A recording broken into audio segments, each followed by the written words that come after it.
Do you not have a good introduction prepared for this episode? Well, No? I'm in luck because today we're going to be talking about preparing for difficulties. This is the Existential Stoic podcast. I'm Randy. That's Danny. What's going on, Danny? What's up, Randy?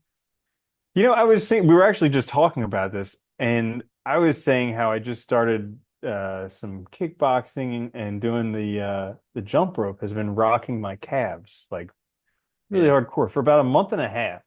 And I just got to the point where I thought it was going to be for the rest of time, where I just would go to kickboxing and then for 2 or 3 days I wouldn't be able to walk. That's my But favorite type of it, thinking though, because it happens a lot where like we just think like this is how life's gonna be now forever. And it's like the dumbest way to think, but it happens to everybody and all the time. It's really funny, you know? Like it's like when you're well, depressed, you're like, I guess I'm gonna feel like this forever now. Like, yeah.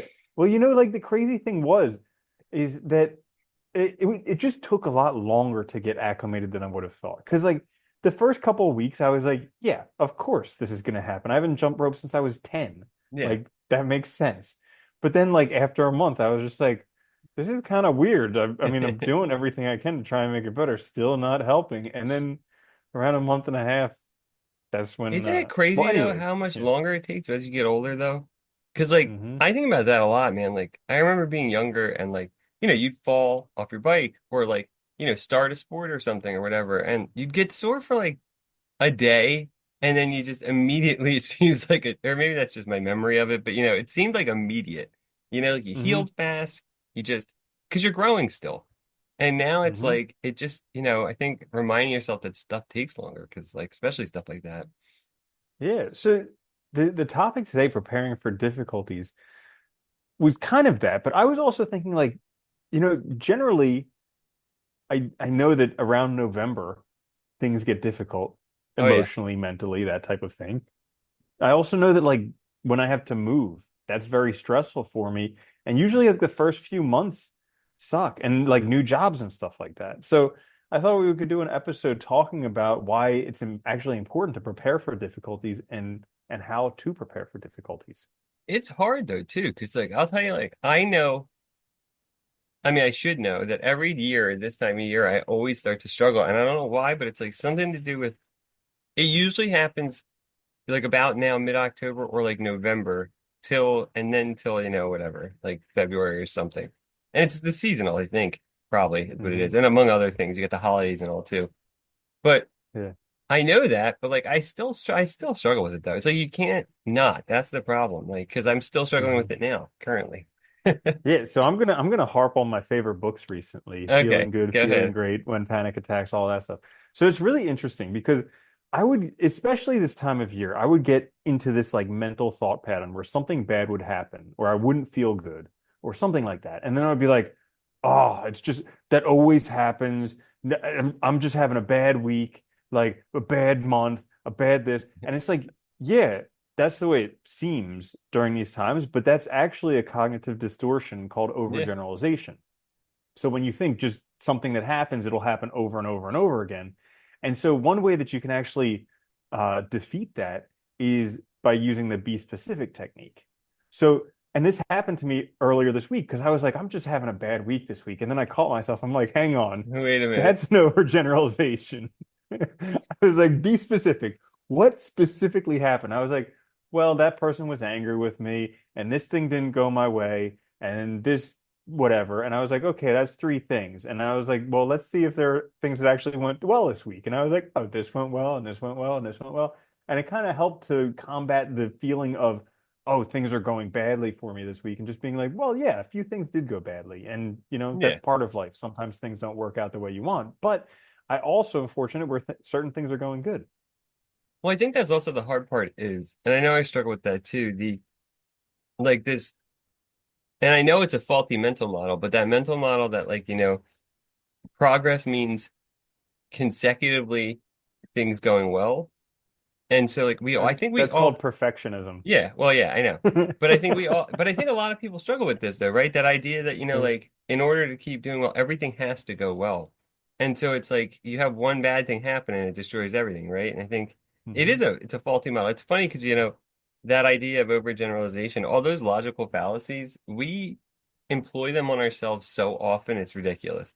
Especially overgeneralization, I think is one of the worst ones because we do it all the time, where we just like Hmm. assume that everything's going to be this way from one use case, instead of looking at like the broader picture and seeing if things Hmm. are all right. Yeah, And like it, someone cuts me off while I'm walking. I'm like, oh, every time. yeah, Can't go anywhere. people are horrible. Nobody pays Yeah. attention to anything anymore.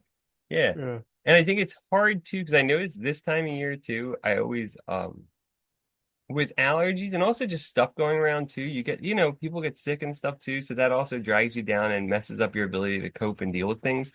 And I think that combination makes it really hard between both, on the one hand, like our ability to trick ourselves and to make reality however we are feeling at the moment. On the other hand, like actual physical things happening or like life events, you're succeeding or failing and stuff. It just makes it difficult. Hmm. Yeah, the whole concept of like success or failure is so crazy too. Because It it's makes no so sense. it's so out of whack. Like we think that by being by having money, like that defines you as a financial success, or by having fame or something like that. And it's just these are all just transient things, and they're not even things that are in your control. Nope. You know? Like even though there are some people who have done well financially and they're like, yeah, I could do it again, and they've done it again, but it's like still, it's not guaranteed 100% of the time. You could meet with a whole bunch of misfortune, even if you're 99% Yeah. successful. If let's just say you have a whole bunch of bad roles in the same time, you could meet with misfortune and have a terrible life Yeah. if you base success on financial Yeah, I money. also hate a So, lot of those examples too when people are like, look, they did it again. It's like, yeah, but the second time they walked in with $800 million or whatever. It's a little different. hmm. It's not like you did Yeah, it the same way. You didn't yeah. start from scratch over again. So it's like, yeah. I hate that too. I think Hmm. a lot of times I notice too, like if you watch the news or if you look at social media and stuff too, the stories, the way they're told is so problematic with respect to success because it makes you feel like, if you're not going 24/7, you're never gonna make it. Well, I Yeah. was thinking about that today because there are a few goals. Like this, I mean, story of my life. I have goals, Yeah. and my life, I'm never going to be happy until I achieve them, and then I achieve them, and then there's some new shiny object that I want to achieve, and I'm With never another happy until goal. I get that. Well, you gotta be So, working anyways, towards something, right? yeah, right. But I was like, I was thinking about that. I think this morning, I was like, am I just going to continue doing that my whole life? I was like, yes, I have these goals of being, significantly better at this thing and that thing and whatever thing, but when I achieve that, is my life going to be any better? And I was like, no, it's not. It's just going to be the same thing. So I might as well just try and enjoy this process of Yeah. getting there because if that's what I want, then the process of getting there is what I'm going to be spending most of my time doing. You know, no, I agree. It's funny because like I think expectations screwed us up so much from when we were younger. And like that expectation that like, you're gonna do well, do all this stuff, blah, blah, blah. And it's like then you have to live with that. And then on top of that too, it's funny, I was just listening to some earlier today and they're talking about like continuous learning, continuous growth kind of ideas. And I was like, and it's funny because I love learning. I do. And I'll always be pursuing learning new things because it's just something I like doing, whether I'm getting something from it or not. But it's also one of those things where like if you're doing that, there's always going to be struggles. Like because you're always going to be in the middle of something. It's like and once you finish one thing, it's like then you're learning something else. And so you're now back in that progression of that journey, which is always going to have these hardships and difficulties. And it's like and sometimes I wonder, is that just what I like? Or is Mhm. Probably. yeah. It's always a cold, dark night on the side of Yeah, others. it really is. I Yeah. know. Yeah, but I do think that well, I mean, there's theories about like workaholism and stuff like that, how that comes from growing up in dysfunctional families. And I mean, I was thinking as Americans, we kind of grew up in dysfunctional families because we worshiped the altar of money, and because of that, families got sacrificed. And we And have so, no like larger community at all. So mhm, it's yeah. yeah, so most people grew up in these dysfunctional families, and because of that, we're addicted to excitement. We got to like feed our fix, and for you and me both, it's workaholism, you know? Well, and it's hard And to yeah.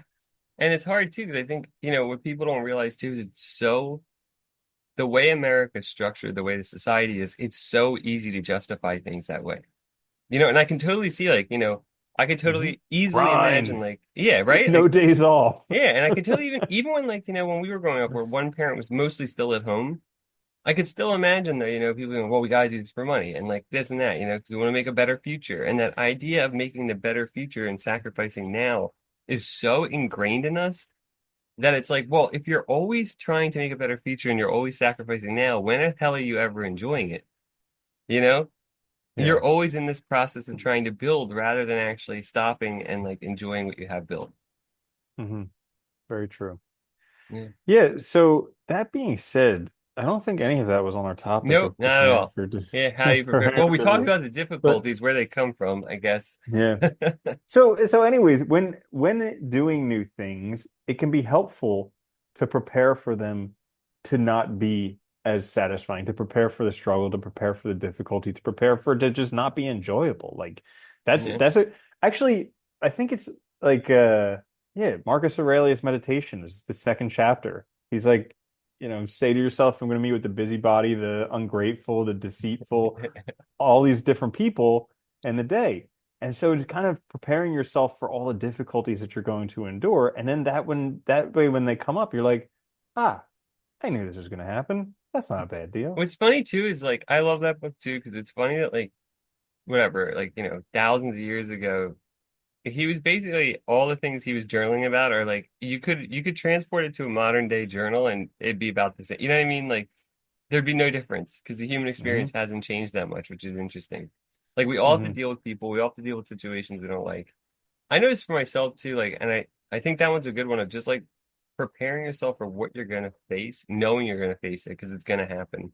I also have Hmm. found for myself too that just acknowledging things, like what we were talking about, like when you said like you overgeneralized and you stopped and actually thought about like being able to catch yourself has been one of the most helpful things for me recently. Is like I've been doing that more and more, where like noticing like, oh, I don't feel good. Well, asking why instead of just leaning into the not feeling good like I usually do, asking why and try and Hmm. get to the bottom of it. And that's been really helpful because even when I don't actually figure it out, even just the acknowledgement of the feeling is really helpful to help you like deal with it in a more reasonable way rather than, letting yourself get off the rails. Yeah, taking the time to reflect on your day and your life and all of that. Oh yeah, well, because I don't know about you, but dude, in the past, like I would have, a bad day or I'd have a bad week or so, and then it would drag on for It just weeks, months. spirals. Yeah. Yes, yeah, it's a whole season, right? That's totally terrible, and it's like there's no reason for that to happen. And I think a lot of it's just catching yourself early in that process and stopping it. That's Hmm. been super helpful. Yeah. Yeah. Cool. So there you have it. How to prepare for difficulties. Yeah. This is the Existential Stoic podcast. Until next time, I'm Randy. That's Danny. I'll see you later, Danny. Later, Andy.